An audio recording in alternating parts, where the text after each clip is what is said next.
Good evening to you all.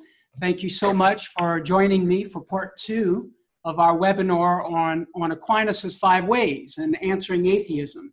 So last week, if you weren't with us, we did a little bit of an introduction, made some introductory comments on the 5 ways in general, and we looked at the first way and the second way. And we stretched our minds quite a bit, right? Can I get an amen to that, you panelists there? I see a few faces returning. But as Father was saying, it's good to exercise those intellectual muscles, right? To do some intellectual calisthenics, as I like to call it. And tonight, we're going to continue to do that, to look at ways 3, 4, and 5. And once again, to keep in mind that the 5 ways, as Aquinas presents them in the Summa Theologiae, are summaries. So they presuppose a lot of metaphysical principles that are working in the background of the summaries themselves. These metaphysical principles, that which is actually driving the arguments as metaphysical demonstrations. And I tried my best last week to draw out those metaphysical principles in the formal demonstrations that I presented in the handouts. And I tried my best to try to do what I could to explain those metaphysical principles in the limited time frame that I had. I will say this, that I do wish I had more time to sort of pitch our tent and camp out on those metaphysical principles to really flesh them out so that we can really communicate the idea that's in my mind into your mind and in my heart into your heart.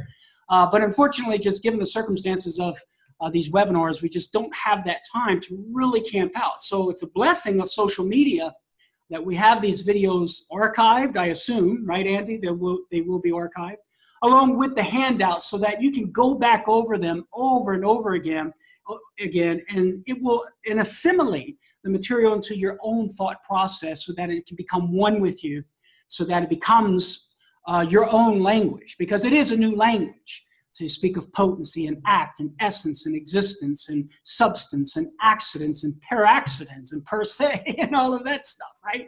So it takes a little time to learn the language. With that said, speaking of the language of metaphysics, before we dive right into the third way, I would like to just very briefly summarize or go over some of the essential terms that I used last week and I will be using tonight as well. So if you recall last week in the first way, the terms of potency and act, or potentiality and actuality, were very prominent in the first way of St. Thomas Aquinas, that way from motion, which is the reduction of potency to act, right? And we're like, what in the world does that mean? So it's quite simple, actually. I mean, your average Joe in the pew can understand the fact that you have a rubber ball. It has the potential to become a lump of goo. You put it in the microwave, guess what? It actually becomes a lump of goo, right? It's as simple as that. This microphone has the potential to be on this side of the podium rather than this side. Right now, it's actually on this side of the podium. It has the potential to be on that side of the podium. If I were to take the microphone and move it to this side, it would actually be on this side of the podium and potentially on the other side. Does that make sense? Okay? So potential potency just simply means the potential for some actuality. Actuality is when it actually is, as St. Thomas Aquinas uses in the first way. The piece of wood is potentially hot. When it becomes actually hot, it's no longer potentially hot because it's actually hot, but it is potentially cold.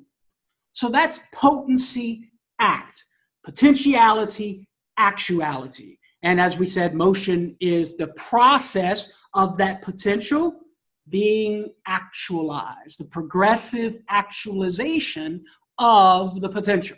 Okay, so that's act and potency. Another key distinction and terminology that I'll be using this evening, and I did use last week, is essence and existence. Okay, so essence refers to the whatness of something. what something is, that which determines something to be this kind of thing rather than some other kind of thing. So the essence of this thing I'm pointing to right now is a microphone. That's the whatness of it, right? But I also recognize that this thing I call a microphone actually exists. It's actually something rather than nothing. That it exists and has existence rather than nothing, that's what we mean by existence, right? It has an act of existence that distinguishes this object to be real, distinguishing it from something and from nothing. So existence makes it be. It makes it to be something rather than nothing. Essence is what the thing is. All right? Does that make sense? Kind of follow me so far? So one popular way of saying is that essence is what it is, and existence is that it is. All right? That's kind of one popular way of putting it. So that's the distinction between essence and existence. Now, this leads to the next set of terms that I'll be using quite a bit tonight, and that is per accidens, and something to have existence per accidens, and something that has existence per se. All right, what in the world does that mean, right? Okay, so for something to have existence per accidens, that just simply means the thing is going to have existence from another, and its essence and what it is distinct from its existence. It doesn't have existence by nature. So think of a triangle, right? A triangle has three straight sides by virtue of what it is. Amen? Easy enough, right? Now, we would say that triangle has three straight sides per se, of itself. Per se is Latin for of itself. That is, three straight sides belongs to the essence, the whatness, the nature of a triangle. So you can't have a triangle without three straight sides, right? Now, if I have a red triangle, that the triangle is red, the redness, the triangle has the red color per accidens. It doesn't belong to the nature or the essence of a triangle to be red, right? Because you can have a blue triangle, you can have a black triangle, you have a yellow triangle. So color is per accidens. It doesn't belong to the essence of the thing. But three straight sides does belong to the essence of a triangle. So a triangle has three straight sides per se, of itself. But a triangle is going to have color per accidens, not of itself. It's the essence of what it is distinct from that color. It's per accidens, accidents has to do with something happening to fall upon, right? To fall down upon by accident, right? Doesn't belong essentially to the thing.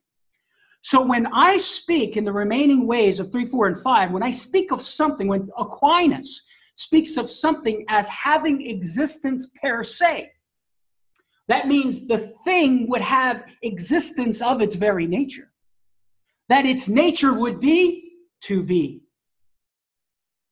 When we speak of something as having existence per accidens, what Aquinas means is that there is a distinction between what the thing is and that it is. A distinction between its essence and its active existence that distinguishes it from nothing, that are conjoined together in one thing. So to have existence per accidens means the act of existence does not belong to the nature of the thing. It's distinct from the nature of the thing. So once again, for something to have existence per se, that means nature and existence are identical. They're one and the same thing. The thing exists by virtue of its nature. It belongs to its nature to exist. Its essence and existence are identical. By the way, I'm saying all the same stuff in different ways, right? Okay. For something to have existence per accidens, that means the essence and the nature are distinct but conjoined. It doesn't belong to its nature. It's not essential to its nature. A triangle has three straight sides by its essence, but it doesn't have color by its essence. Just as a triangle has three straight sides per se, something that exists by nature has existence per se. Just as a triangle has color per accidence, something that exists per accident, something that has existence per accidence is like the triangle and the color. Does that make sense? Y'all follow me there? Okay. So accidents per se is, think triangle, three straight sides. Wait, I think I said accidents per se, didn't I? Let me back up. I caught myself there, right?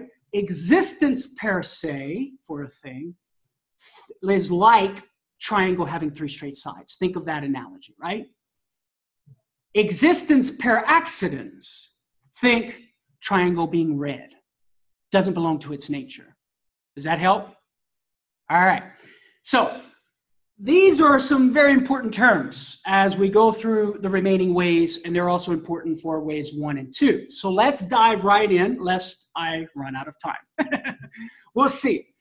Okay, so we're going to start with Aquinas' third way, from possibility and necessity. Whoa, all of a sudden it's like, oh man, some more metaphysical terminology, right? Come on, here we go. All right, so, but this is what Aquinas' starting point is, and I'll explain it. Aquinas says this: the third way is taken from possibility and necessity, and runs thus. We find in nature things that are possible to be and possible not to be, since they are found to be generated, that is, coming into being, and to corrupt. And consequently, they are possible to be and not to be.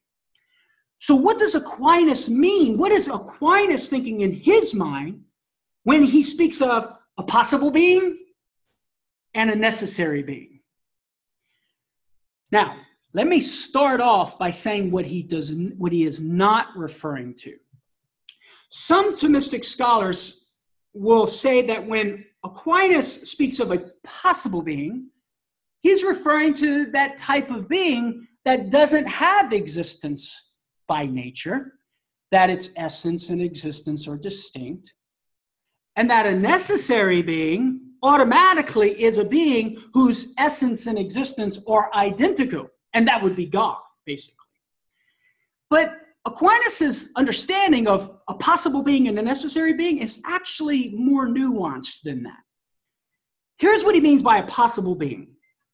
A possible being, oh yeah, and by the way, a great article that I really enjoyed for the third way, it's in, if you have the handout for the introduction to this two-part webinar, I gave you a list of resources and specifically journal articles for each of the ways. One of the journal articles I really liked was by let's see, I can't remember, O'Conley. His last name's O'Conley, Kevin O'Conley, I think it was, Thomas Kevin O'Conley. And the basis of the third way. And he draws this out very clearly. A possible being is basically a being whose nature has a tendency that belongs to the essence of the thing, a tendency that belongs to the nature of the thing to go out of existence. There's something to the nature of the thing that makes it that makes it transitory, that makes it the fact that it's going to eventually go out of existence, all right? By virtue of its nature, it's incapable of persisting indefinitely. And fundamentally, what Aquinas has in mind is such a being, a possible being, is a being that's a composite of matter and form. That oak tree that Father Hezekiah was talking about, right? It has some material stuff that it's made out of. But the fact that the matter is shaped and structured in the way that it's a tree rather than a rabbit or a dog or a frog tells me it has a form that's informing the matter to make it be what it's meant to be.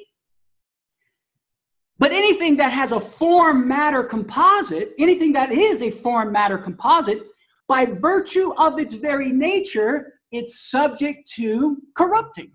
because anything that's a material being is subject to corruption. So it's possible, the possibility is inherent in the nature of the thing. It has a tendency to go out of existence given enough time. For whatever is composed can be decomposed, right? Can decompose. So a possible being there's something to its nature that doesn't allow it to persist indefinitely. And Aquinas has in mind here a corruptible being. Now for Aquinas, a necessary being is a being that's not like the possible being. A necessary being is a being that, given its nature, there's nothing there in its nature that would make it have to go out of existence. Like for the corruptible beings in the form matter composite, which can decompose, right? And any material being is subject to corruption. But a necessary being, there's nothing to its essence, there's nothing to its nature that's going to make it eventually go out of existence. What Aquinas has in mind here is an incorruptible being. That if it exists, it cannot not exist. If it exists, once it exists, it's always going to exist. It doesn't have any inherent tendency to go out of existence, you see?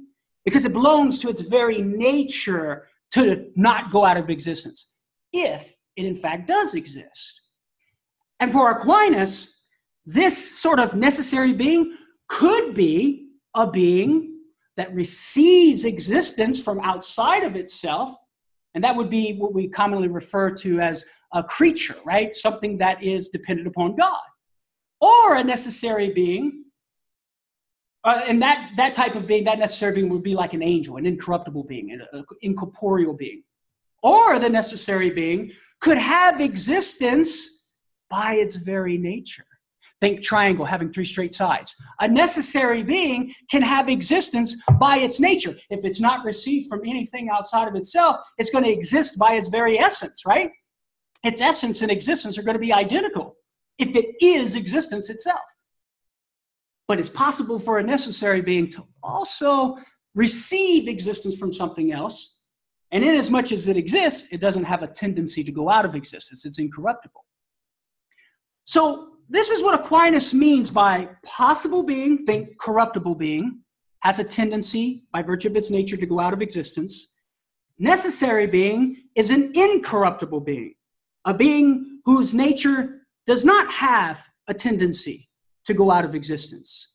And such a being can either have existence by virtue of its very nature, or it could possibly receive existence from something outside of itself. We're going to look at that in a few moments. So now that we understand what our datum is, or our datum, possibility and necessity, we can begin following St. Thomas Aquinas in the argument that he puts forward, all right? So if you're following along on your handout, I'm going to do my best to stick to the handout, but rather than following each point by point, right, and sort of get lost in the weeds of the formal demonstration, I'm going to do my best to sort of narrate the argument for you. And I'll probably only stick to the major premises of the syllogisms for each step. Because some of the syllogisms that I laid out in the formal demonstration, where it's assumed, it's obvious. And I just put them there for a formal demonstration to be thorough about it. But I'm just simply going to be narrating these fundamental points that substantiate the claims that Aquinas is making. So Aquinas starts the third wave from possibility and necessity. He describes these kinds of beings, right? Then he says, here we go with the argument, but it's impossible for these always to exist. For that which is possible not to be at some time is not. It's impossible for these types of things, possible beings that is, right? Because he's starting on the supposition, only possible beings. We're going to look at these possible beings here, tendency to go out of existence. And he's saying it's impossible for these types of things to always exist. So it's possible at some time, it's not. Now, I would suggest to you that not only is Aquinas referring to the possibility for this thing to go out of existence, once it's existing, is going to eventually corrupt, but he also has in mind that such a corruptible being that eventually is going to go out of existence, so it's possible not to be, right? Also, at some time is not before it comes into existence. So as you see on your handout there, this step 1, you can basically structure it like this.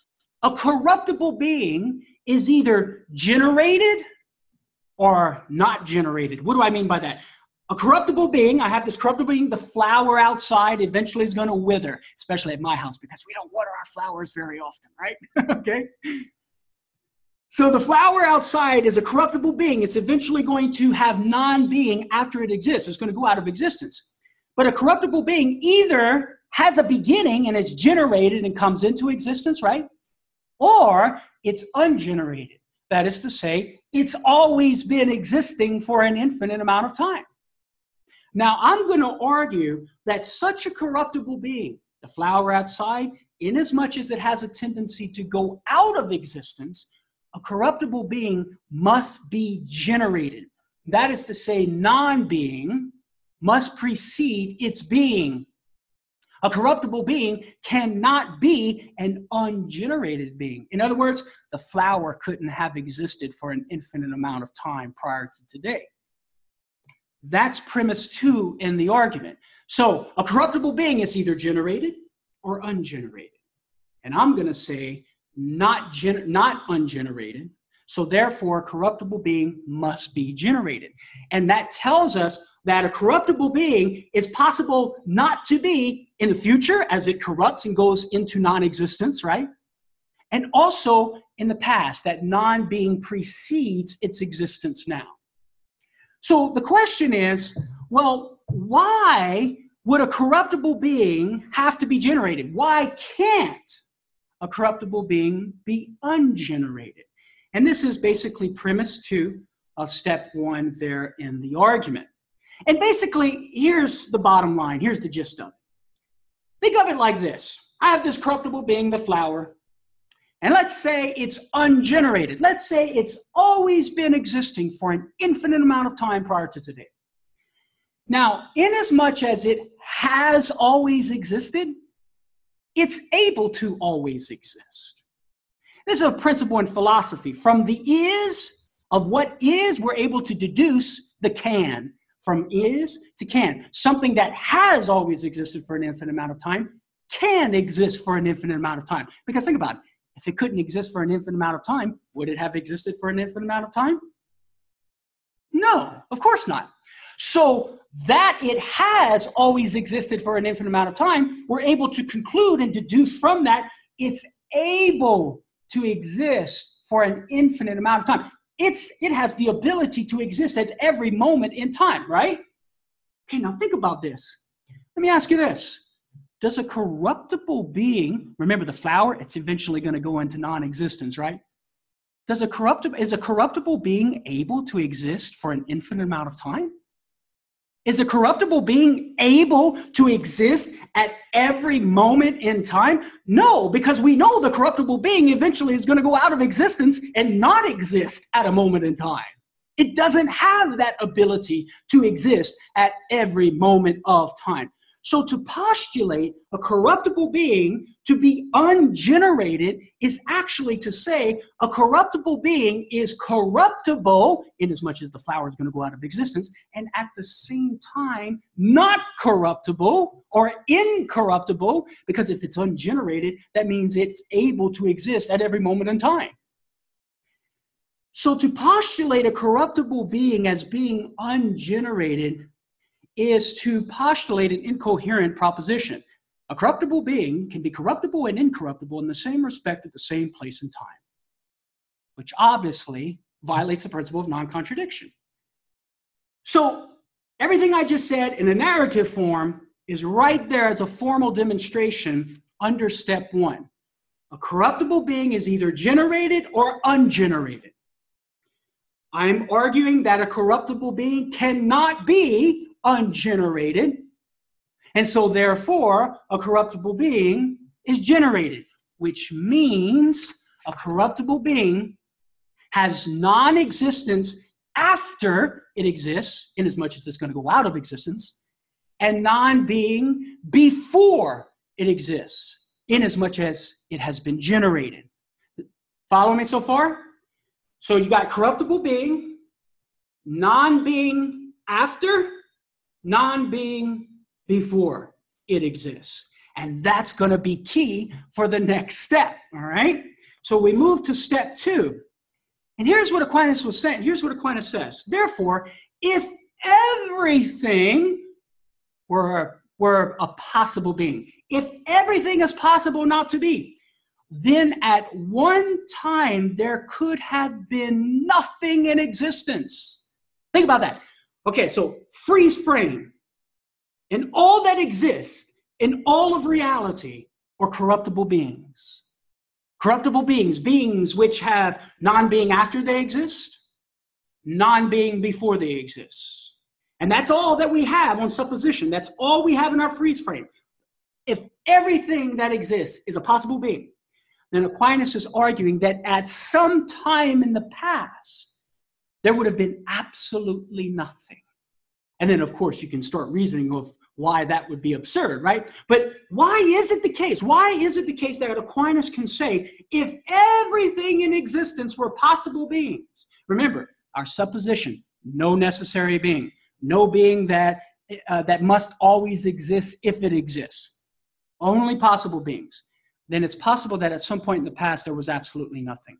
How does he arrive at that? Well, think about it, folks. We've already said that a corruptible being must have non-existence both after and before its existence, because a corruptible being must be generated, right? Now think about this. Let's take all of these possible beings that we froze frame, right? We have in our freeze frame, and let's trace the history of these corruptible beings. Let's go back into the past, tracing the history of each of the corruptible beings. And what's going to happen is, as we trace the history of each of these corruptible beings, we're going to eventually cross the point for each of these beings before which they began to exist when they were nothing. So corruptible being A, I trace its history back in the past. Well, it had a beginning, it was generated, so prior to that, it was nothing.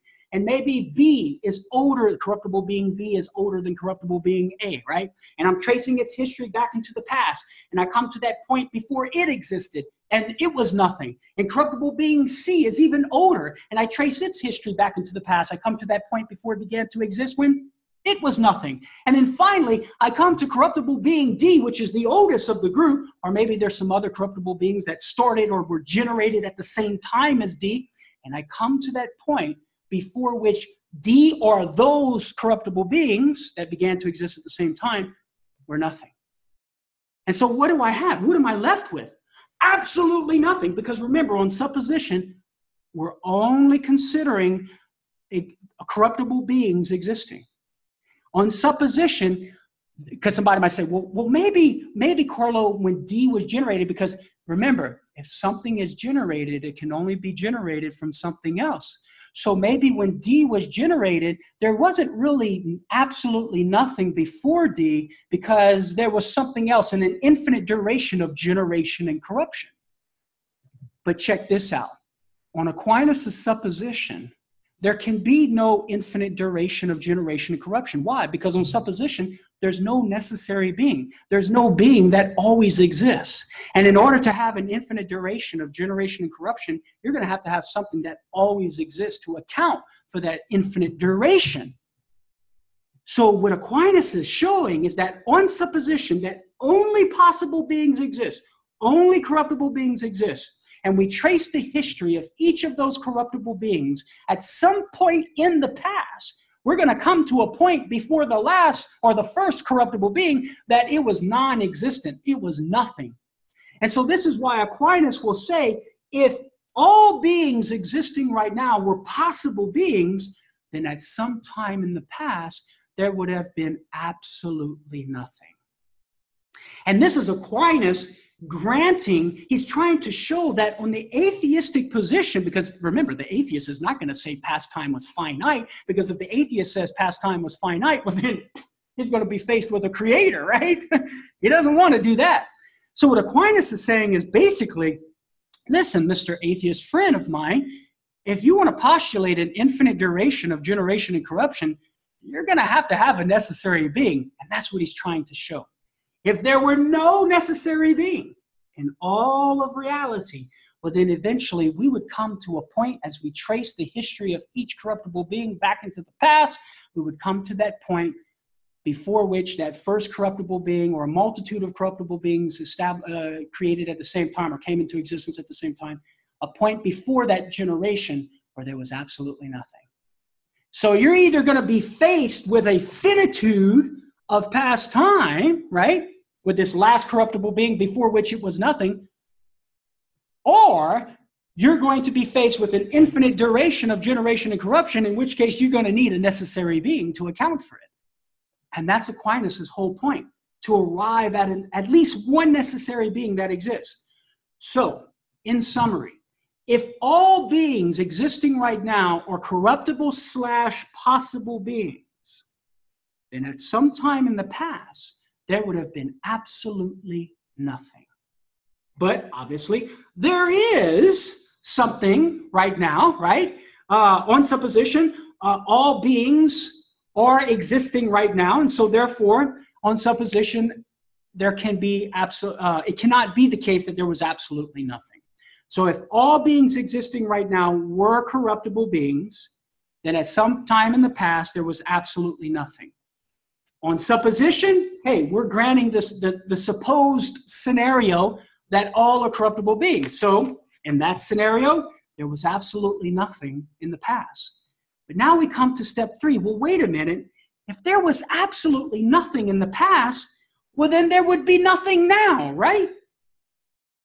And this is Aquinas' next step. If you look on your handout in step 3, I give you the text from Aquinas where he begins to argue, if all things were possible, right now, at some time in the past, there was absolutely nothing. But if there was absolutely nothing in the past, well, then there would be nothing now. But obviously, that's absurd because things exist now. And so, therefore, it can't be that all things existing right now are possible beings.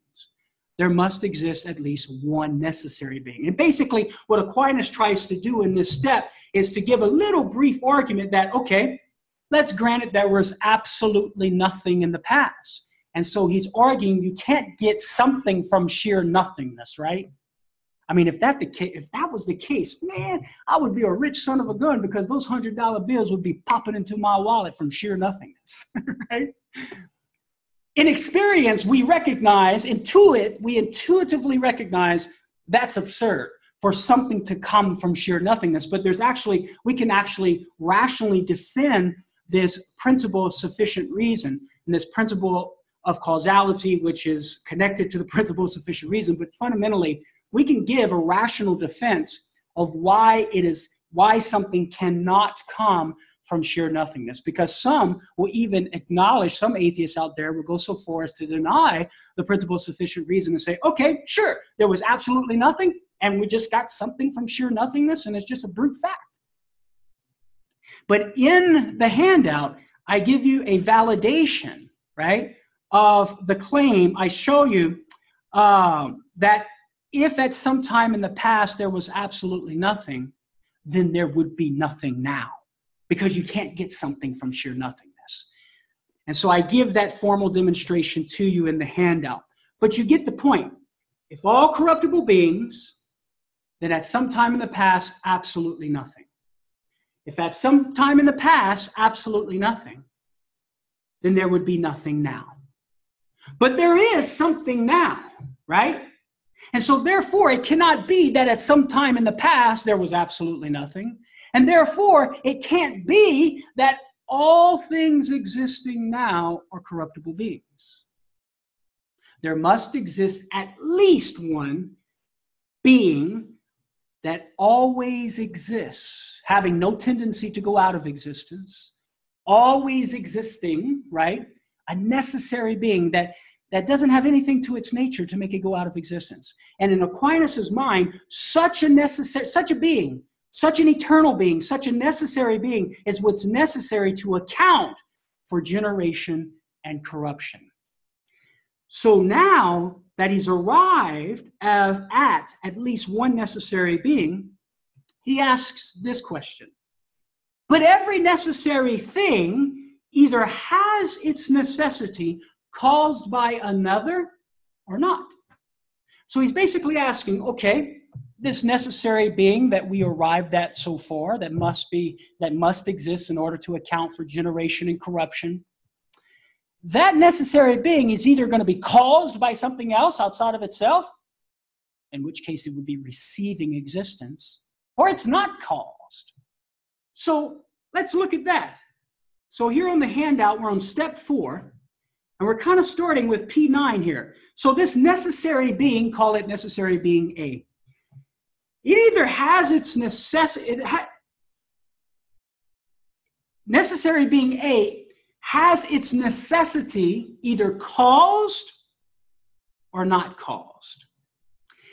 If this necessary being, call it A, doesn't have its necessity caused, that is, it's uncaused in its necessity, its nature that exists, right? If it's not caused, well, then it's going to have existence per se.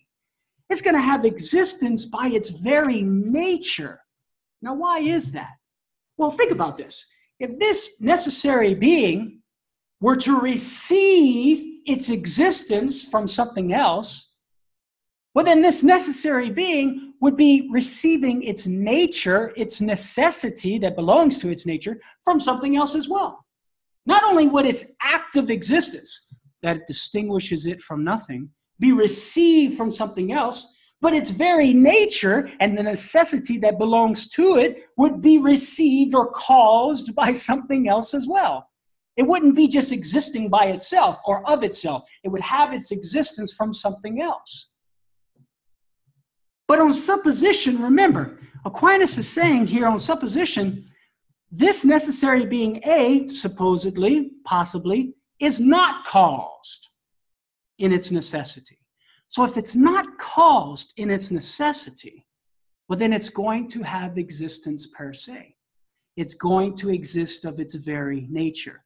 Once again, if it's receiving existence, it's being caused in its necessity. Its nature is being caused. But remember, on supposition, this necessary being A is not being caused in its necessity. So it's going to have existence of its very nature.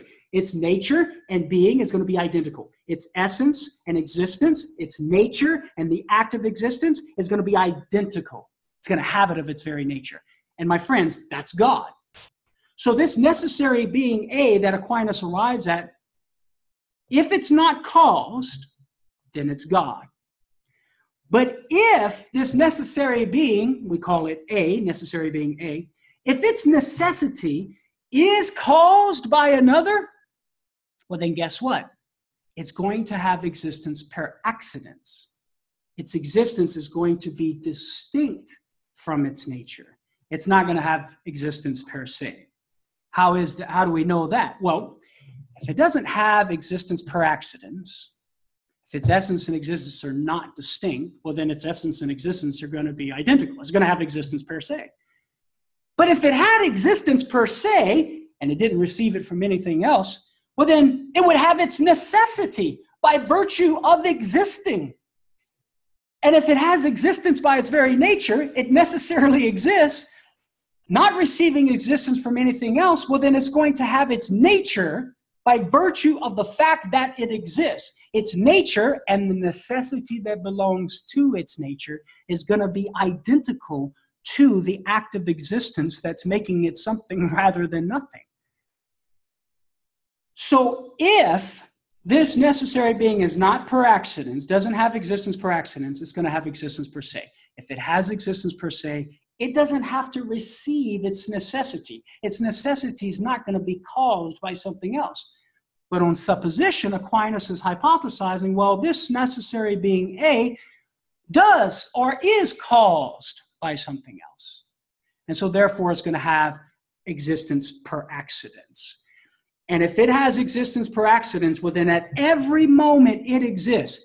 At every moment that essence is conjoined to an active existence, then it's going to need an extrinsic cause to do the conjoining at every moment it exists. And we call that necessary being B, right? So here's what Aquinas is doing so far in this step. He's saying, okay, we got this necessary being A. It's either caused or it's not. If it's not caused, well then it's going to have existence per se. Its necessity, if its necessity is not received from anything else, it exists by its virtue of its very nature. And the necessity is had by virtue of its existing self. But if the necessity is caused by something else, well, then that necessary being is not going to have existence by nature. It's going to only have existence per accidens. And if per accidens, within at every moment it exists, it's going to need another necessary being, call it necessary being B, conjoining its essence to the act of existence at every moment it exists.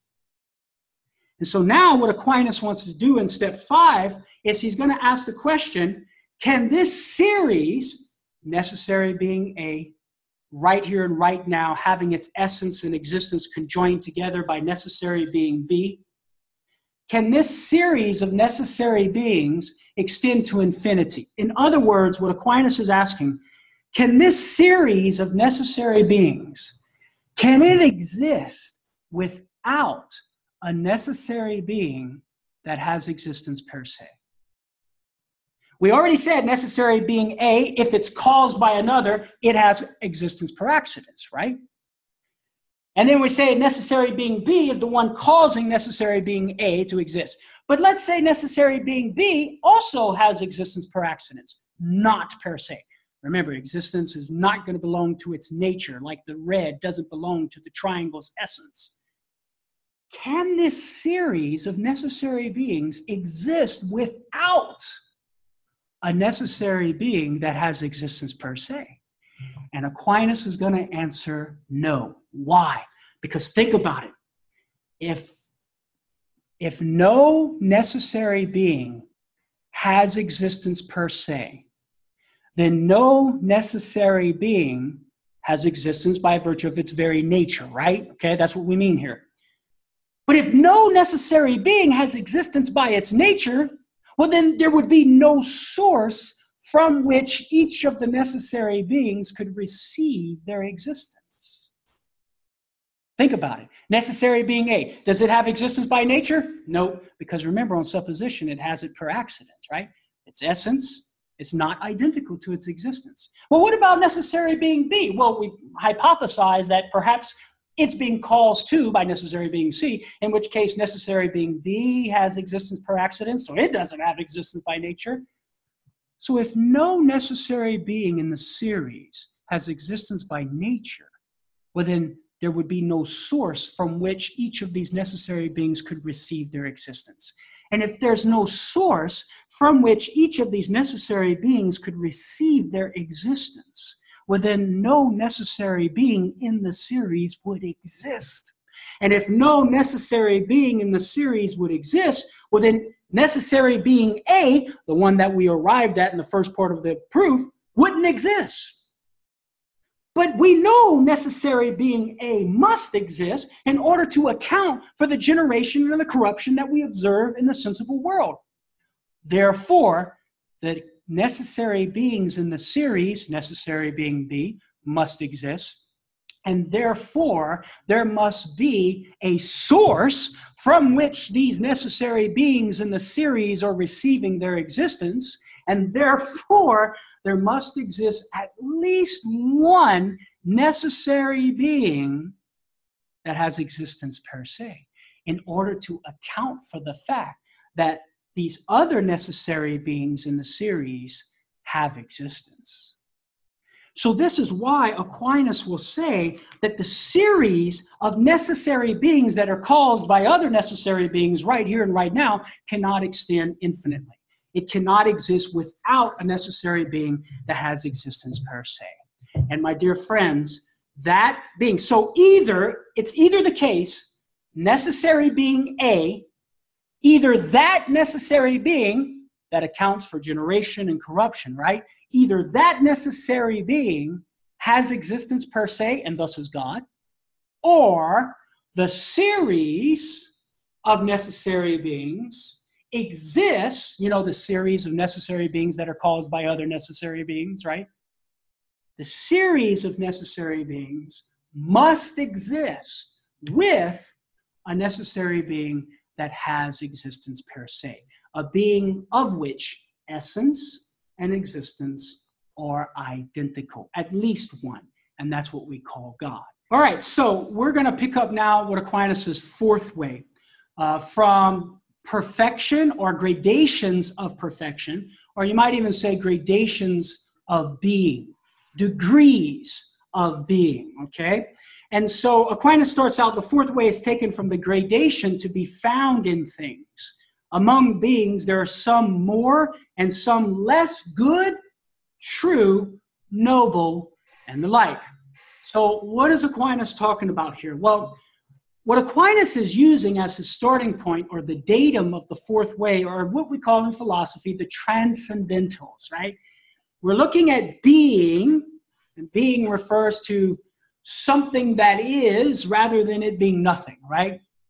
Being is something that exists, something that's real, something that is. It has it has the isness, right? Okay, it's the most general concept that we can possibly think of in our minds because being covers everything. The microphone is a being because it's something rather than nothing. The camera is a being because it's something rather than nothing. The computer, the podium, the pen, the chair, these all in the fact that the microphone is black rather than red. The blackness, even going back to Aristotle and Aquinas and the mind of Aquinas, the blackness of the microphone even has what we call accidental being because it's black. It really is black rather than red or not having any color at all. So Aquinas is looking at being, but there are some aspects of being when considered in different ways. So for example, when he's talking about when we make the judgment of things being more good than other things, he's talking about goodness considered, he's talking about being, but under the aspect of what is desirable. And these are the transcendentals. So think of it like this. The good is that which is perfective of a thing's nature, okay?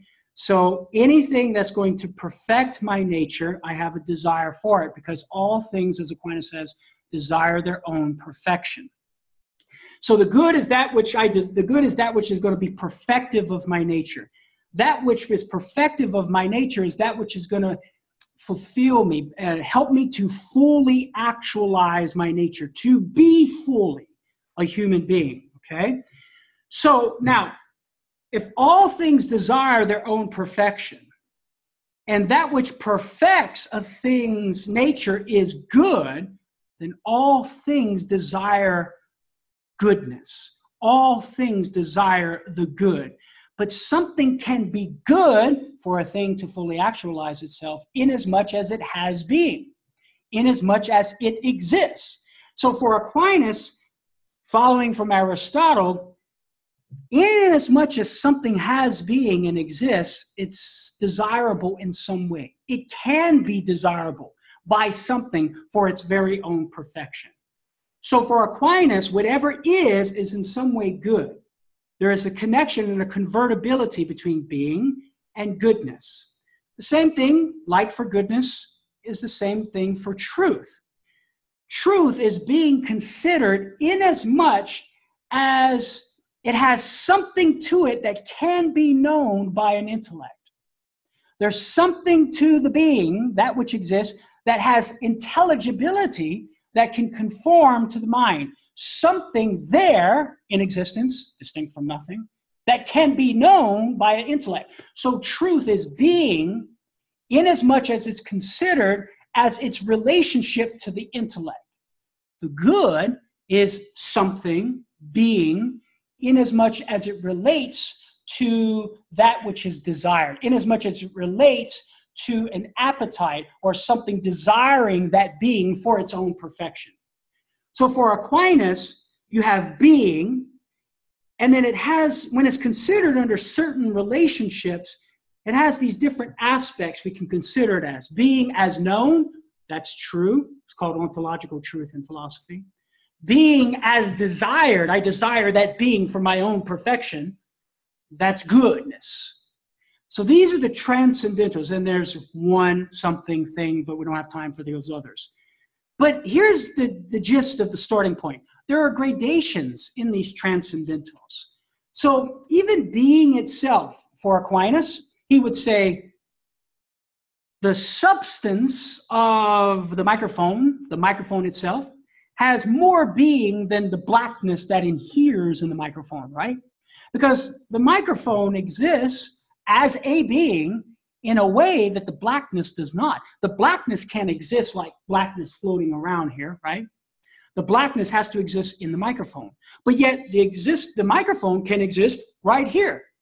So the microphone has more being, the substance has more being than the accidents that inhere in the substance. A corporeal being, something of form, matter, composite, right, has being, as well as an incorporeal being like an angel. But for Aquinas, the incorporeal being has more being. We judge it to have more being on the hierarchy of being. It's higher on the hierarchy of being than a corporeal being, form, matter, composite, whereas the incorporeal being doesn't have the form, matter, composite. In no way is it dependent on the matter like I am dependent upon my body right here to exist as a form, matter, composite. So incorporeal being has more being in Aquinas' mind than corporeal being.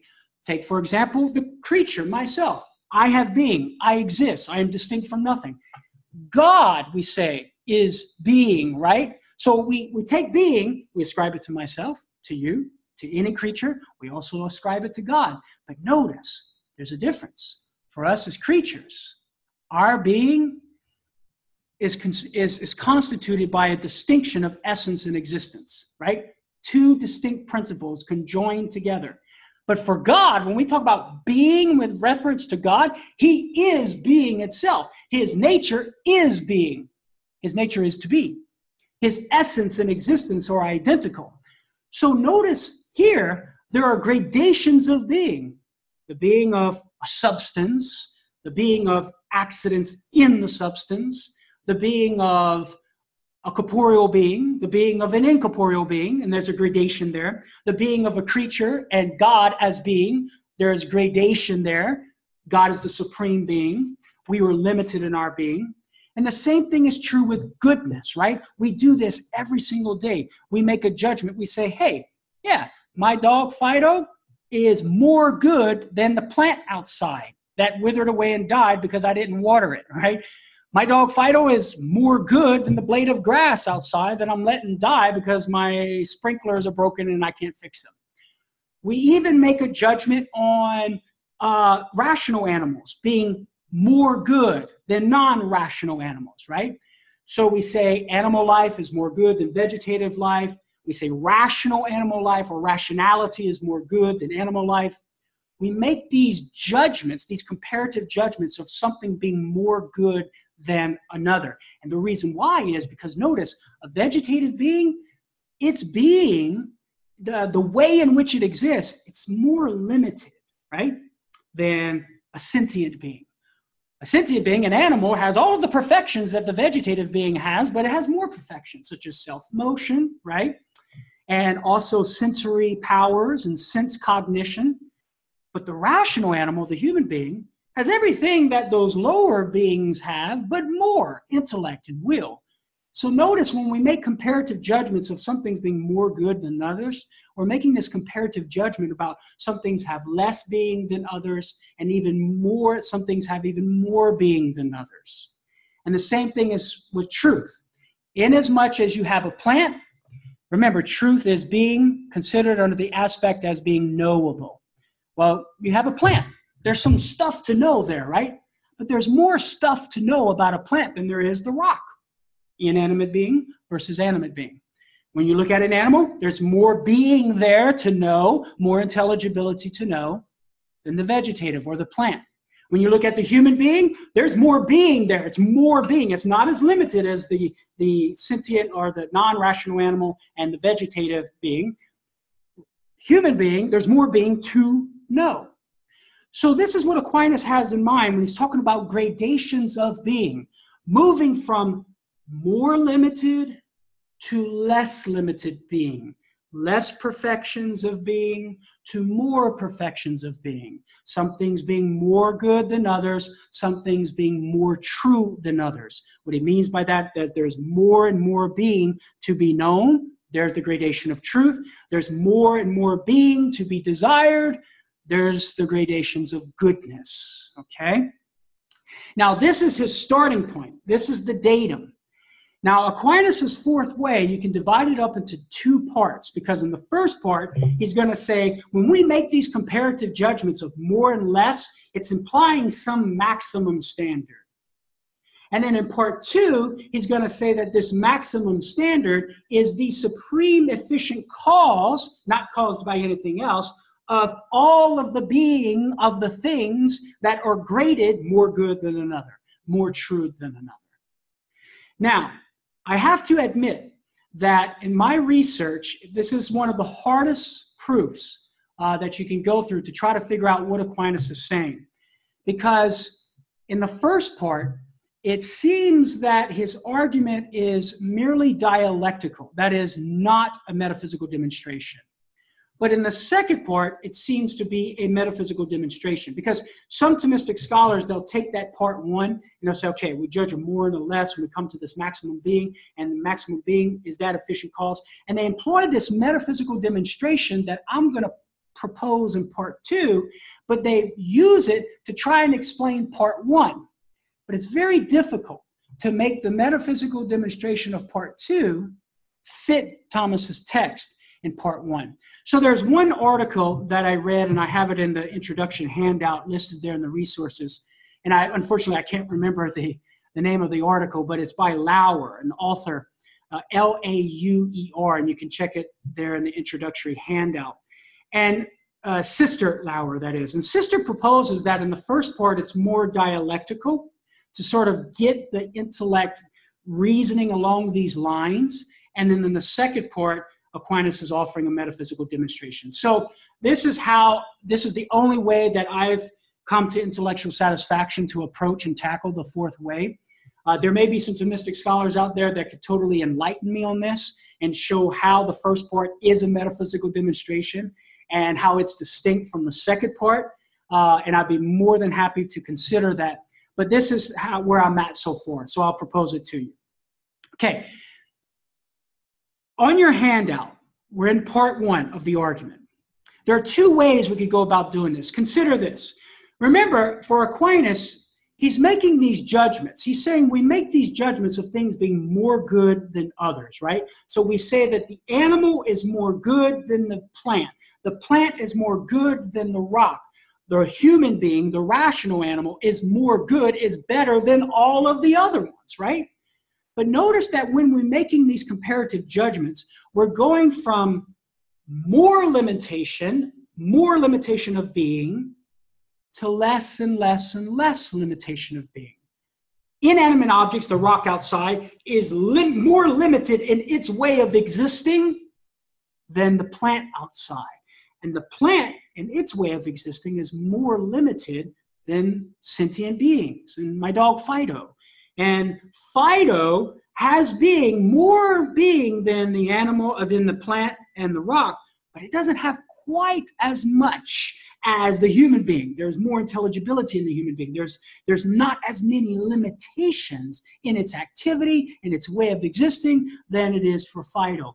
So notice that if there exists a gradation of beings that range from more limited to less limited, then it's at least reasonable that there would be a being that is completely unlimited and in no way is restricted to one mode of being, like in the animal way, rather than some other mode of being, like in the rock way, right?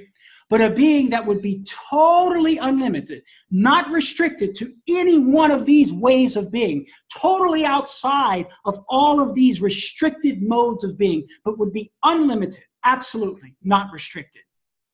That's one approach. As we ascend up the hierarchy of being, it's reasonable to conclude that we would eventually come to a being that is highest, unlimited in an absolute sense. Now, there's another approach that we can take, and that is to say, inasmuch as we make these comparative judgments, we make comparative judgments of what is good and what is bad, what is more good than another, in light of some standard, right? So, for example, I drive car A, Brandon here, the videographer guy, drives car B, and I decide car B is better than car A, right? I make a comparative judgment. His car is a lot better than mine. Mine's a rink-a-dink car, his is not, right? But notice that when we make that comparative judgment, we make the comparative judgment insofar as it's being a car, right? Of like what it is to be a car. I might judge oak tree A to be better than oak tree B, but I do so insofar as there being oak trees, some standard of what it means to be an oak tree. I judge Brandon's lawn, the grass in his lawn, to be more good than the grass in my lawn. Why? Because mine's brown and dead, his is not, right? But notice I make the comparative judgment based on the standard of being grass and what it is to be grass, right? And healthy grass. But notice I also judge the oak tree to be more good than the grass insofar as being vegetative being, right? The standard there is vegetative being. Dog A, more good than dog B insofar as being a dog. Ape A, right, versus or more good than ape B insofar as being an ape. But I may judge ape to be more good than dog insofar as they're sentient beings, because the ape is going to have higher cognitive sensory powers, sensory cognition, than the dog does. I judge animal life to be better than, more good than vegetative life insofar as they're animate being. I judge rational animal to be more good than non-rational animal insofar as they're animate being. But I also make a judgment of angel being more good than human being insofar as they're intellectual beings. So notice in all of these comparative judgments, we make them based upon some standard. Now watch this. We also make comparative judgments about modes of being. We say animate being is more good than inanimate being.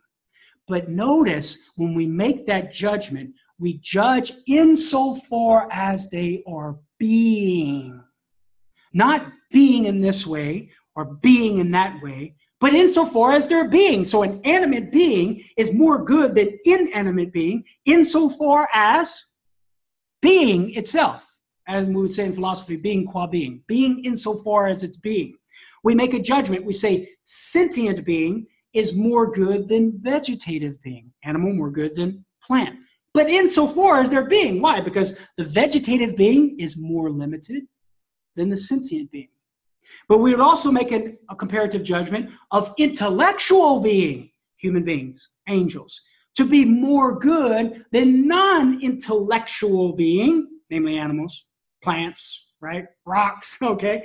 So, but notice we're making this comparative judgment insofar as they are beings itself. We're not saying insofar as they're vegetative being, insofar as they're animate being, insofar as they're sentient being, insofar as oak tree or grass or car. We're simply saying, considered as beings as such, intellectual being, more good than non-intellectual being. Now, for Aquinas, what he's trying to get at is that the standard by which we're making these judgments is the maximum of the description under which we're making the comparative judgments. So when I judge oak tree A to be better than oak tree B insofar as being an oak tree, I'm thinking in my mind the fullness of what it means to be an oak tree. Or when I'm judging one ape to be more good than another ape, I'm judging insofar as what it means to be an ape, right? And the nature of an ape. When I make the judgment of life itself, of animal life being more good than vegetative life. I'm making that judgment based upon the standard of what it means to have the fullness of life, of the nature of life itself. But then I would go to a rational life and I'd say, well, that life is more good than animal life and vegetative life. But I'm making the comparative judgments based upon what it means to have the fullness of life. So the standards that we make our comparative judgments based on is the maximum of the description under which the comparative judgments are being made. Now, when we make these comparative judgments of sentient being more good than vegetative being, or animate being more good than inanimate being, or intellectual being more good than sentient being and vegetative being. When we make these judgments based on the standard of being, and the standard must be the maximum of the description under which we're making the comparative judgments, then that standard of being would be the maximum of being itself, and not the maximum of one particular type of mode of being, like sentient being, not the maximum of rational, not the maximum of vegetative being, not the maximum of this mode of being as opposed to some other mode of being, but the maximum of being itself, which transcends all particular ways of being. That's why it's called a transcendental. It transcends being as a substance. It transcends being as quantity. It transcends being as quality. It transcends being as oak tree, being as grass, being as vegetative, being as sentient. It transcends all of these distinct modes of being. So this approach says that inasmuch as we make these comparative judgments more, less, we make them based on a standard. That standard is going to be the maximum of the description under which we make the comparative judgments. But when it comes to being, we actually make comparative judgments about different modes of being themselves insofar as they are beings, which implies we're making the comparative judgments based upon a standard of maximum being. Now, as I said, I don't think these two approaches are metaphysical demonstrations of a maximum being, but they are dialectical and they give good reason why there would be a maximum being. Now in part 2, what Aquinas wants to do is to establish that such a maximum being does exist. And here's how he's going to do it, right? He says the maximum in any genus is the cause of all in that genus, as far as the maximum heat is the cause of all hot things. Therefore, there must also be something which is to all beings the cause of their being, goodness, and every other perfection, and this we call God. And here's how I have it laid out for you in the handout. If there exists these gradations of being, varying degrees of being, then the things that are graded have being in a limited way, right? So remember, we made the comparative judgment of animals being more good than plants. Inasmuch as and then plants being more good than rocks. Inasmuch as we're making comparative judgments, we're grading the being of these things so that plant life is graded. It only has being to a certain degree, more than the rock, not as much as the animal.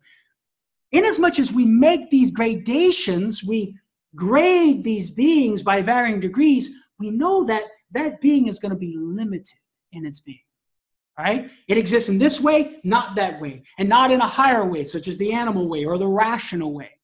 So it's limited in its being. It doesn't exhaust the fullness of being, okay? Now, inasmuch, and this goes on to step 2 there in the formal demonstration, inasmuch as something is limited, we make these comparative judgments, we make these, there's grades of being, degrees of being, that tells me these things are limited. Now, inasmuch as something is limited in its way of being, that tells me that it's going to have its act of being per accident and not per se. It's not going to have being to the fullest extent. Because listen, think about a triangle. Does the essence of a triangle have 3 straight sides to a more or less degree? No. The essence of a triangle has 3 straight sides. There's no varying degrees of the essence of a triangle having 3 straight sides. A triangle can't have 3 straight sides to more or less degrees in its very essence. Why? Because 3 straight sides belongs to the essence of a triangle. But I notice in reality there are these things that have being in graded degrees, right? Varying degrees. So that tells me if this thing has being only to a certain degree, limited in its being, well then apparently it doesn't have being by its very essence. It doesn't have being by its very nature. Because if it did belong to its very nature, it wouldn't have it in a varying degree. It would have it to its fullest extent. It would be the fullness of being itself. But obviously, Fido and the flower in my garden doesn't have being to the fullest extent. It's limited. And if it's limited in its being, it doesn't have existence per se. It only has existence per accidents. That is to say, its essence, what it is distinct and thus conjoined to the act of existence, which makes it something rather than nothing.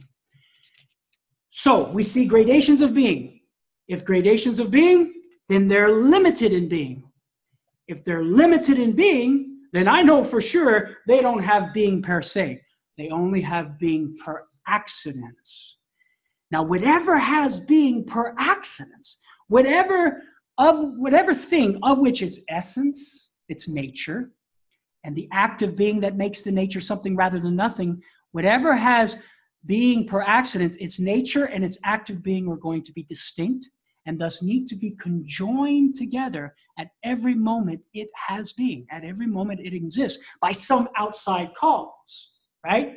So some extrinsic unifying cause is going to have to conjoin the nature and the act of being at every moment that thing exists, the flower, Fido, you, me, because we're limited in being as well. Now that cause, right, that's conjoining a thing's essence or nature and the act of being at every moment it exists, that cause is either going to have being per se or it's going to have being per accidents.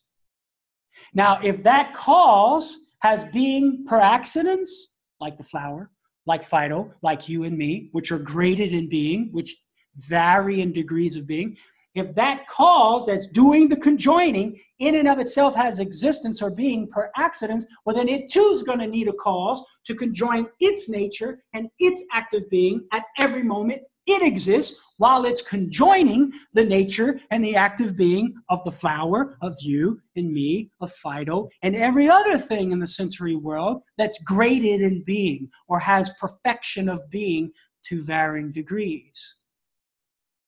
Now, here's the question. Like in the third way, can this series of extrinsic causes that are at once, at here and now, conjoining nature and active being of that extrinsic cause and conjoining nature and active being of the flower and Fido, you and me, every other thing that's limited in being and thus has existence or being per accidents, can that series exist without an extrinsic cause that has being per se? And once again, the answer is no. Because remember, summary here, we have the flower. It's limited in being. That tells me it has existence per accidents. If it has existence per accidents, not by virtue of its nature, it's going to need an extrinsic cause conjoining its nature and its being, its active being together. If that extrinsic cause, call it extrinsic cause A, in turn has existence per accidents, not by its nature, it's going to need its nature and active being conjoined by another extrinsic cause, call it extrinsic cause B, right? Can this series of extrinsic causes exist without a cause that has existence per se? And here's why the answer is no. Once again, if no extrinsic cause in the series, which is explaining why the flower's nature is conjoined to an active being right here and right now, if none of these extrinsic causes has existence per se, well, then there would be no source from which these extrinsic causes could derive their existence. And if there's no source from which these extrinsic causes could derive their existence, then none of these extrinsic causes would exist. And if none of these extrinsic causes would exist, then the limited being that we started with, the graded being that we started with, the flower, Fido, you, me, would not exist. Because there would be no extrinsic cause that is existing in order to conjoin my nature to my active being. But in our sensory experience, we observe these graded beings are existing. And so therefore, the extrinsic causes that are responsible for the conjoining of my essence and my active existence, or the flower's nature and its active being, those extrinsic causes must exist.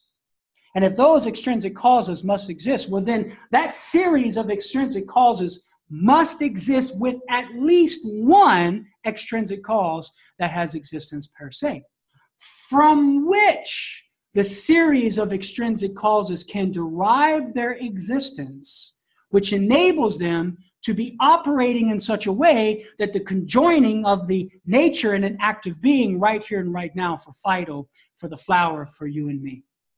And that extrinsic cause that has existence per se is what we call God. So that is the extrinsic cause that is the maximum of being, because remember, inasmuch as it has being per se, not from another, but of its very nature, it exhausts the fullness of being. It is the fullness of being, because remember, you can't have a perfection that is had by nature or by essence cannot be had in varying degrees. So if this extrinsic cause that we've arrived at has being by virtue of its very nature, then it cannot vary in its degree of being. It cannot be limited or restricted in being. It would be the fullness of being, being itself, or as Aquinas would say, ipsum esse subsistence. And that's what we would call God. So notice how in the first part of Aquinas' way, I submit that it's dialectical. It's not a metaphysical demonstration. The mind is just sort of approaching this standard by which we judge things in order to say, well, it's reasonable to conclude there would be a maximum unlimited being. But then in the second way, for sure, there is a metaphysical demonstration there to arrive at an extrinsic cause, an efficient cause that has being per se, that explains right here and right now the fact that a limited being, a graded being, the flower, you, me, Fido, exists right here and right now because its nature is being conjoined to an active being, ultimately by that maximum being that has being per se. That's what we call God. Now, I'm almost done, I promise, okay? This is a lot of stuff. I recognize I'm sort of flying through this, and I know you're wishing, and I wish as well, that we could stop and just camp out on one of those principles and flesh it out and go back and forth and asking questions. But I'm trying to get through the 5 ways to simply whet your appetite, and that's all I can do here, right? And introduce you to these ways of reading Aquinas' 5 ways from a metaphysical approach to arrive at a metaphysical demonstration. And that's why we're recording it, and that's why I gave you the handout. So you'll notice that I didn't follow the handout point by point on the 4th way because I'm running out of time, but you have the handout to see the formal demonstration. No holes there that you can fill in the hole. All of the holes are filled in. Walking step by step, walking through the premises of the syllogism so that you can arrive at the conclusions. Finally, we come to final causation, or the 5th way. The 5th way from final causation or finality. And basically what Aquinas is saying is this. He writes, the 5th way is taken from the governance of the world. We see that things which lack intelligence, such as natural bodies, act for an end. And what he means there is the activity that these things engage in by virtue of being the kinds of things they are going to produce a specific effect or effects, a range of effects, rather than some other specific effect or range of effects. So these natural bodies act for an end. And this is evident from them acting always or nearly always. That is to say, if nothing impedes them from engaging in their activity, in the same way so as to obtain the best result. Hence, it is plain that not fortuitously, but designedly do they achieve their end. So, what is Aquinas getting at? Okay, you walk outside. Father Hezekiah was talking about that oak tree a while ago. You walk outside, you see the acorns, right?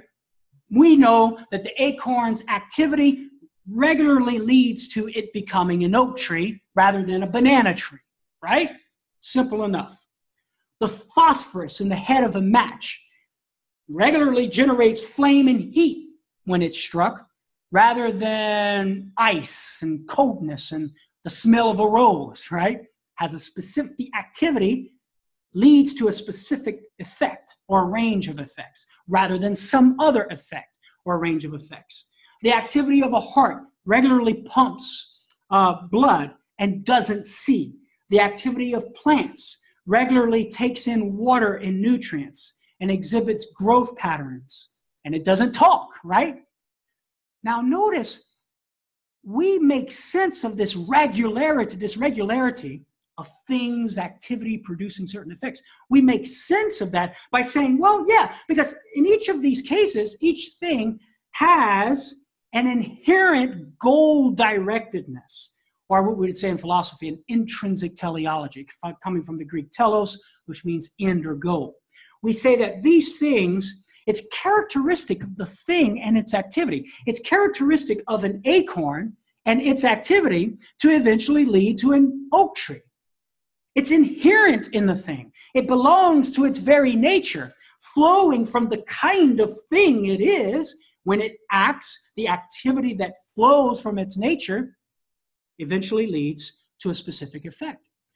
So we make sense of this by saying it has an inherent tendency, by virtue of the kind of thing it is, to produce a certain effect by its activity rather than some other effect. And the purpose of the fifth way for Aquinas is to try and to explain the existence of this teleological ordering, right? This order toward an end that's inscribed in the very nature of things. The fact that the acorn, in its activity, is going to produce a specific effect, oak tree, rather than some other effect, banana tree. He wants to try and explain that, all right? So that's the datum. That's the starting point, what we call an order of finality, an order of final causation, that these effects, that the thing is inherently directed and pointed toward by virtue of its activity, those effects are the final causes. And this gets to Aristotle's four causes of formal cause, material cause, efficient cause, and then the final cause.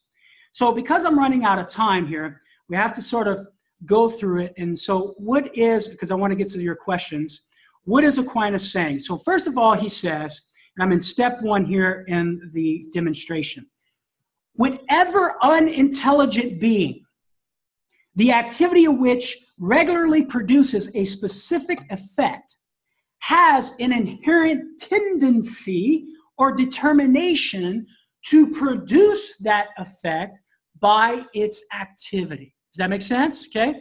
So you got something unintelligent, the acorn. By its activity, it regularly produces an oak tree.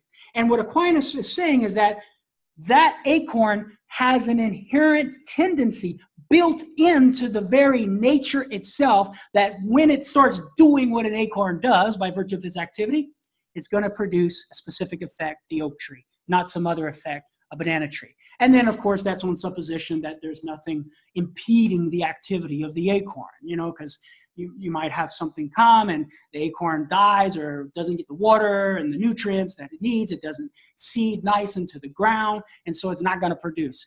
So this is why Aquinas will say, well, most always these things produce their specific effects, given that, you know, you take the match, right? You strike a match, it's eventually going to generate heat and flame.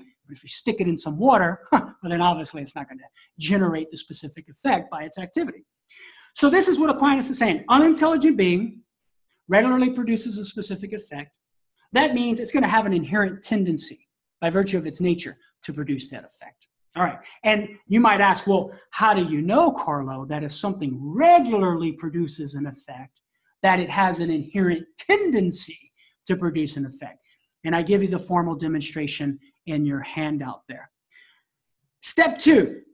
Here's what Aquinas is saying. Okay, well, whatever unintelligent being has an inherent tendency or a determination to produce a specific effect rather than some other effect by its activity, it must be directed to that effect by an extrinsic intelligent cause. And that's key right here. He's trying to reason that we have these unintelligent beings, by virtue of their activity, they necessarily or inherently directed to a specific effect. And Aquinas is saying that can only be if there's an extrinsic intelligent cause directing these unintelligent beings to a specific effect by virtue of their activity. Now you might ask, well, why does he conclude that? I give you 2 ways in your handout to prove this, but here's just one way, okay?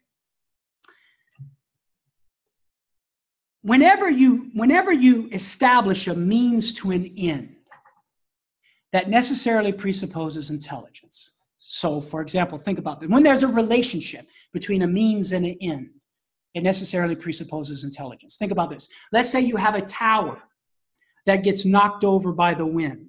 Is there a relationship between the wind and the effect of the tower being knocked over?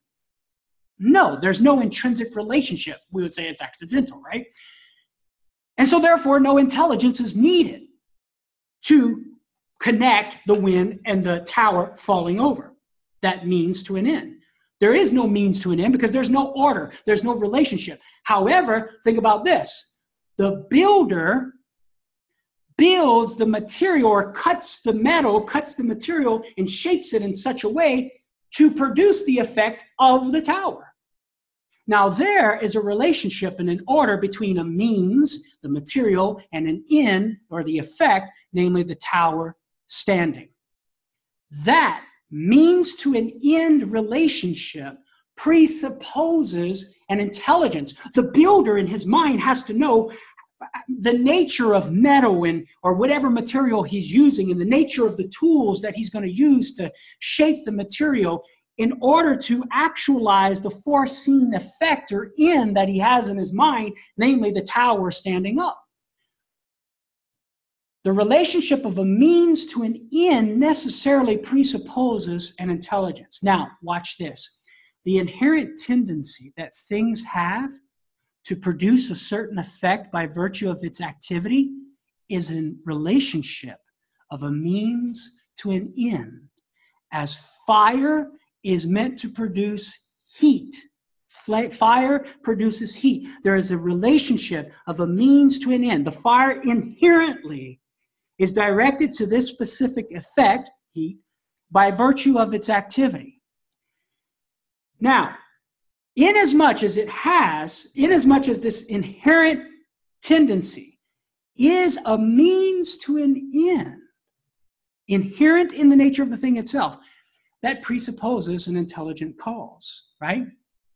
But notice, all of these intelligent beings, fire, the acorn, they don't have intelligence. But remember, the inherent tendency to the specific effect requires an intelligence. But these things don't have intelligence. So in order to explain the inherent tendency that these things have to generate a certain effect by its activity can only be explained by an extrinsic cause that has intelligence. You see? And so and there's another demonstration, but this is fundamentally why Aquinas says, inasmuch whatever unintelligent being that's inherently directed to produce some specific effect by virtue of its activity, it must be directed to that specific effect as a means to an end by an extrinsic intelligent cause, you see? And now he's arrived at an intelligent being an intelligent cause that would explain the inherent directedness, the inherent tendency, the goal-orientedness of a particular unintelligent being. You have an extrinsic intelligent cause. And that extrinsic intelligent cause is going to be needing to direct that thing's tendency to a specific effect at every moment it exists. And so now the question is, okay, does this extrinsic intelligent cause, does it have existence per accidence, or does it have existence per se? And we're back to what we were talking about in all the other ways. If this extrinsic intelligent cause that's necessary to make intelligible the very inherent tendency of one particular unintelligent being, if that extrinsic intelligent cause has existence per accidence, well then, as we've already reasoned, it too is going to need an extrinsic intelligent cause conjoining its essence and existence at every moment it exists in order to direct the inherent tendency of that intelligent being that we started with. And then, of course, you could ask, well, does that extrinsic intelligent cause does that have existence per accidence? And if it has existence per accidence, then it would need a cause at every moment conjoining its essence and its existence. And then we're off in this series of extrinsic intelligent causes. And so we must ask the question, as we did in ways 1, 2, 3, and 4, here again in 5. Can this series, and keep in mind, this is an essentially ordered series. It's not like a series of grandfather begets father. Grandfather dies, there's father. Father begets son. Father dies, there's son. Engaging in his activities. No, the type of series we're talking about here is the series of the microphone being suspended, 3 or 4 feet off the ground by the podium, which is suspending the microphone above the ground because of the foundation of the floor. It's that sort of series that we're talking about. The unintelligent being be inherently directed to a specific effect by its activity, by an extrinsic intelligent cause. At every moment that unintelligent being exists, that extrinsic intelligent cause A, if it has existence per accidence, it would need an extrinsic intelligent cause B. At every moment, intelligent cause A exists, conjoining essence and existence. And so can this series exist without an extrinsic intelligent cause that has existence per se? And the answer is no. Why? Because if no extrinsic intelligent cause has existence per se, then there's no source from which these extrinsic intelligent causes can receive their existence. And if there's no source from which they can receive their existence, then they wouldn't exist. And if they wouldn't exist, then that unintelligent being, the acorn, would not be directed to that specific effect of it becoming an oak tree. But we observe in the world of sense that the acorn is inherently directed to becoming an oak tree by virtue of its activity. Therefore, the extrinsic intelligent causes doing the directing must exist. Therefore, there must be a source from which these extrinsic intelligent causes receive their existence, because remember, on supposition they had existence per accidence. Therefore, there must exist at least one extrinsic intelligent cause that has existence per se, that has existence of its very nature. And it is that extrinsic intelligent cause that is ultimately responsible for all of the directing intellectual activity that's going on in the series of intelligent causes, and ultimately responsible for that an unintelligent being being directed in its activity to a specific effect rather than some other effect. And that fundamental extrinsic intelligent cause that has existence per se is what we call God. So notice, in the third way, we have a necessary being that has existence per se. In the fourth way, we have a maximum being that has existence per se, unlimited, not restricted in any way. In the fifth way, we have an intelligent cause that has existence per se. And in the first way, we have a first mover that has existence per se. In the second way, we have a first efficient cause that has existence per se. So that, my friends, is how I would approach ways 3, 4, and 5, starting on the physical level and then arriving on a metaphysical plane, which allows us to come to the conclusion metaphysically of a first necessary being, a maximum being, a first intelligent cause that has existence per se. And if existence per se, that means essence, existence, identical. Nature, active being, identical. It has existence. Its nature is to be. And that, my friends, is what we call ipsum esse subsistence. Subsistent being itself, or what we say, God. Jerry asked a really good question. I think it might help clarify some things if you'd be able to answer it here, Carlo. He says, our souls have not existed before time. Are they then possible / corruptible being? Step 1, C1 says a corruptible being is generated, that is non-being before and after existence. So how is the immortal soul explained considering the third way, step 1? Yes, very good question. Well, the human soul is, remember, the soul in and of itself is not a whole substance. It is a part of a substance. The substance is the form matter composite in and of itself. So the soul is the substantial form of the body, the matter. So the human being is a form matter composite. This is why, even in theology, when we talk about the holy souls in purgatory, we talk about the souls in heaven, right? They're actually not human beings per se, because they are only forms, right? The existent or subsistent forms, as Aquinas says, but they're not the form matter composite. So the souls, this is why the souls in heaven, experiencing the beatific vision, are still awaiting the reunification of their bodies, which is that ultimate perfection of the human being to be the form matter composite that the substance is created by God to be. So inasmuch as the human being, the substance, is a form matter composite, left to itself, even the human being will eventually corrupt. And therefore, the human being as a substance must also be generated. Okay? Now, the soul, the form, subsists after the corruption, where the human being no longer exists as the form matter composite, but exists in an imperfect way in the afterlife. The soul subsists, but the form matter composite doesn't. And inasmuch as the form matter composite is corruptible, the form matter composite, the human being, is generated.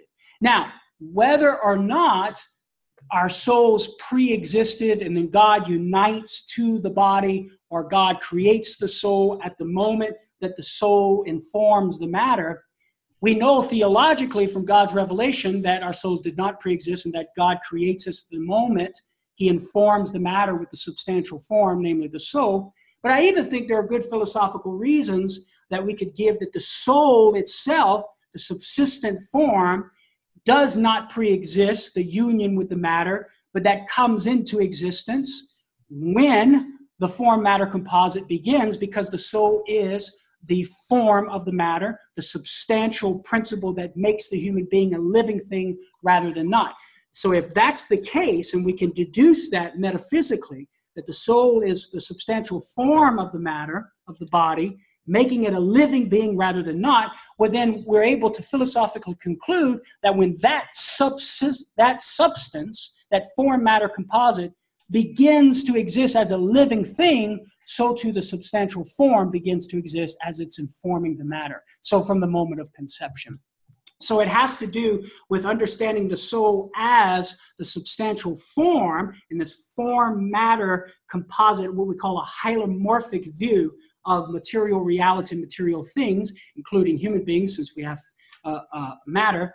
But the form, unlike animals and unlike plants for a human being, is subsistent. That is to say, it continues to exist after the decomposition or the separation of the body and the soul. So that's sort of the line of thinking that I would take in order to try and address that question. But one person is writing in here. How can you explain again, or from another angle, exactly how angels have more being than humans? Yes. So this is one of the most hardest things to grasp our minds around with regard to the transcendentals. As human beings in our intellection, we used quantitative language, right, in order to describe qualities. So something might be more black than another, right? Even with regard to being itself and the perfections that are convertible with being, we have to employ this quantitative language. Now, the reason why I say that is because we don't want to think that being is restricted to the category of quantity, right? In Aristotle's 9 categories of accidents of being, or accidental existence. But we're using that quantitative language because we just have nothing else to use in order to describe how something has more being than another. But the idea is this, that notice how as we ascend up the hierarchy of being, there is less and less a need for external activity, right? The higher up in the hierarchy of being we go, the more imminent things are. The activity is going to be more intensive. So if you start with a plant, right? That plant, all of its activity is like just totally dependent upon everything that's coming from the outside world. When you move up to sentient beings and animal beings, they have everything that the plants have, but they have a little bit more.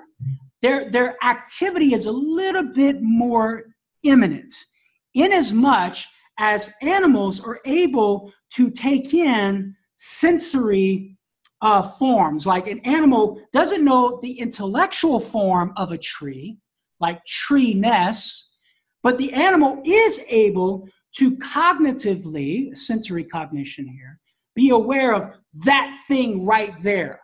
Smells like this kind of thing, and it tastes like this. And in its sensory memory, it can remember, like this tree, you know, when I started biting on its bark in order to scratch my teeth, right? It had a certain taste. And this thing right here is a good spot to go to the restroom and relieve myself, right? At Fido, okay? And so Fido has these sensory form, sensory cognition. And so there's a sense, there's more immanence in that activity than there is in the plant, which has no sensory cognition. There's nothing going on internally on a cognitive level whatsoever. Now, when we go to rational animal or human beings, the immanence of the activity, right, is more than the other types of beings. Because when we begin to engage in intellectual activity, yes, we start from the senses and we start from phantasms and images, but we're able to abstract the forms of things and then begin to even construct intellectual concepts that are in no way depending on the phantasms anymore. And this is what we do in syllogistic reasoning. We're reasoning from one concept to another, right? In the world of the intellect, which is more immanent and is no longer, you know, having to take in stuff from the outside world. And in the angels, well, they have no bodies. They have no activity that's reliant in any way on things in the outside world. So we're relying on things in the outside world, but in a lesser degree than animals. Animals rely on the outside world, but in a lesser degree than plants. The angels, they don't rely on anything from the outside world for their activity. So this is one way in which philosophers explain the hierarchy of being, of how the being of angels is less limited than the being of humans and the being of non-rational animals and the being of vegetative life. It's less limited because it's more intensive, it's more immanent, less reliant on things outside of itself. And so when you get to God, right, God is not reliant on anything outside of himself whatsoever. The angels, they're relying on things outside of themselves because they're relying on God in as much as they have their existence or their being from God. But God, who is ipsum esse subsistens, being itself, existence per se, right, is not reliant on anything outside of himself whatsoever. And so this is what we mean when we say how angels have more being than humans and animals, and God being the fullness of being, as opposed to creatures where their being is limited in one form rather than another, in varying degrees. The angels, each angel having a distinct mode of being, because there's no genus of angel, right? So each angel having a distinct mode of being, one less limited than another, or one more limited than another, and on down the hierarchy of being. So that's the approach that I would take for that question. Just a yes or no on this, Carlo. Someone's writing in here, James is saying, these steps often start as deductive logic, then end with a summary and inductive leap. Is there any other way to close the loop and make these arguments more convincing? And can you just give a thumbs up, thumbs down? I'm right in assuming your handouts are going to be the much more kind of, like you were saying, that's where the validity of the argument is laid out in much more detail. So James can go ahead and just look at the handout. Would that be right, Carlo? Yes, I mean, the syllogisms that are presented in the handout are deductive metaphysical demonstrations. So what I tried to show is that each of the premises are true. I mean, some are just taken from obvious, it's just obvious, right? But the major premises that need to be substantiated have formal demonstrations in them of modus tollens, right? Using modus, if A, then B, not B, therefore not A. And each of those individual premises in the formal demonstrations of a particular premise, if need be, or further substantiated as well. Notice that these arguments are not inductive in the sense of saying, well, okay, I got one thing, I got another thing, well, then it's probably true that the conclusion follows, right? These are not probable arguments. We're starting from sensory experience, like an unintelligent being directed to this specific effect. But as we approach these sensible things and apply reason, we're able to deduce from these sensible things certain metaphysical principles: act, potency, essence, and existence. And given those metaphysical principles, we're able to deduce from that other things, which ultimately leads to the deduction of an absolute cause of these various perfections that has existence per se, which would be metaphysically necessary. Mm-hmm. Okay. Bob writes in here, he says, an angel is created but is not going to go out of existence. How does St. Thomas Aquinas explain this? Yes, well, an angel is created, but it's not generated, okay? Generation has to do with matter-form composites. Generation has to do with material things, corruptible things, okay? So, hypothetically, a creature like an angel could, given its nature as a necessary being, right, given Aquinas' understanding of a necessary being, there's nothing to the nature of Gabriel that would determine it to have non-existence at some moment in time or something. It's necessary. It's a necessary existence. Given the fact that it exists, there's nothing there to determine that there would be a time when Gabriel doesn't exist. So hypothetically, Gabriel could have always existed.